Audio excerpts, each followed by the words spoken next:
Olá para você interessado em refletir sobre a vida. Seja muito bem-vindo ao canal Filosofia para Refletir.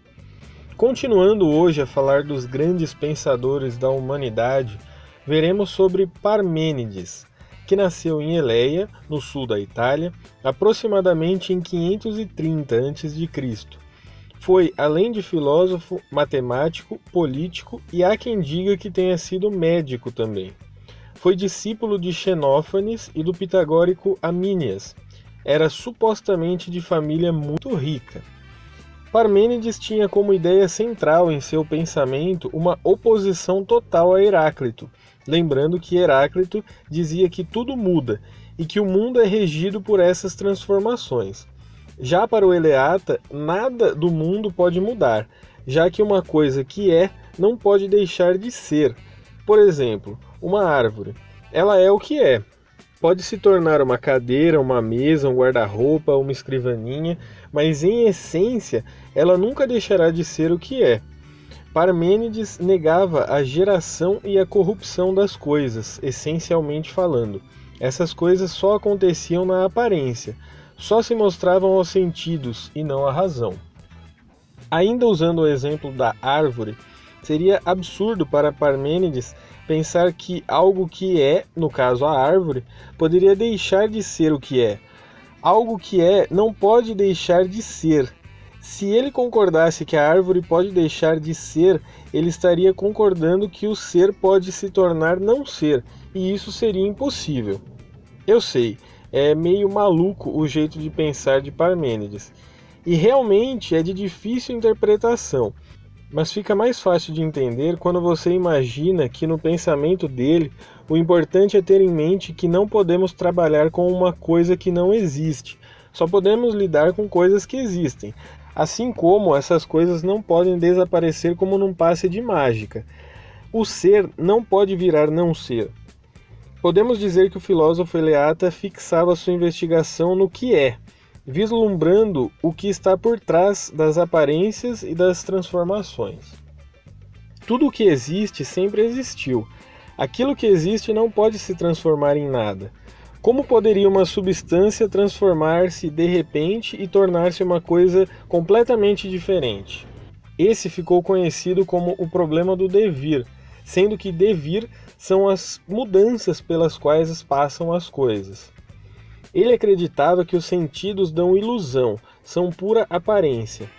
Não siga os olhos estúpidos, não siga o ouvido ruidoso ou a língua, mas examine tudo somente com a força do pensamento. A frase "só acredito vendo" não teria significado para Parmênides, já que a visão também é um sentido e também é passível de equívocos. O vir a ser, que poderíamos pensar como um momento futuro de alguma coisa, seria uma ilusão sensível. O ser, para Parmênides, seria como um círculo. A linha do círculo nunca tem fim. É igual em todos os lados e por mais que você a percorra, acreditando que com isso está se movimentando, você sempre volta ao começo de tudo. Ou seja, o movimento é apenas uma ilusão. Por isso, ele suprime do mundo a gênese e a destruição, pois considera o universo imutável. Portanto, era contra o mobilismo de Heráclito, assim como era contra o dualismo de Pitágoras. Parmênides não via os contrários como os antecessores dele viam, entre o cheio e o vazio, ou a luz e a escuridão, por exemplo. A luz é, e a escuridão é apenas a negação da luz, e não exatamente um contrário. O ser é a luz e o não ser a escuridão. Parmênides fez uma tabela preconceituosa, com exemplos de ser e não ser. Preconceituosa porque, além de coisas como quente, ser e frio, não ser, ele colocou o masculino como ser e o feminino como sua negação. E por que isso? Não existe um critério. A tabela foi feita arbitrariamente. Esses pontos importantes da filosofia de Parmênides se encontram nos comentários em obras de outros filósofos e nos fragmentos que chegaram até nós de seu poema Sobre a Natureza, quando ele diferenciou o caminho da verdade, aletheia, e o caminho da opinião, doxa. Opiniões mudam, a verdade não.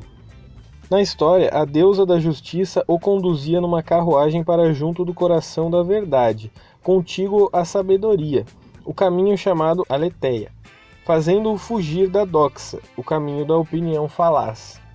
Parmênides ainda faria uma distinção com uma terceira via, a da opinião plausível. Veremos isso num exemplo. Aqui nós temos um quadro.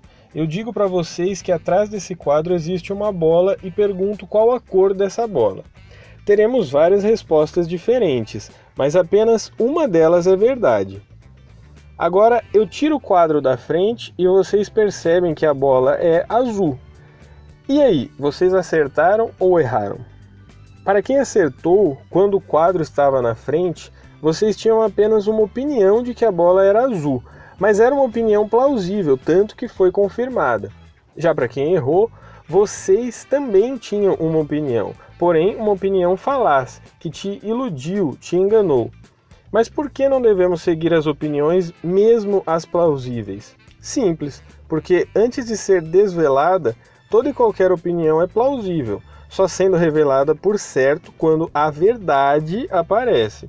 É a verdade que predomina. Dito tudo isso, podemos perceber que a filosofia de Parmênides está focada em alguns pontos principais, que são o monismo, o imobilismo do ser, o raciocínio dedutivo e a verdade racional como única via para o conhecimento verdadeiro. E você, tem algo a acrescentar ou opinar sobre o vídeo? Comentem para a gente poder analisar melhor a vida desse grande pensador. Aliás, sobre Parmênides, eu gostaria de deixar uma pergunta no ar para vocês opinarem. Será que podemos ter algum nível de investigação, mesmo que mínimo, fazendo como Parmênides e deixando os sentidos de lado quase que por completo? Reflitam e comentem. Acessem nosso site para mais conteúdo, filosofia-refletir.wix.com/filosofia. E por hoje é só. Muito obrigado e até o próximo vídeo.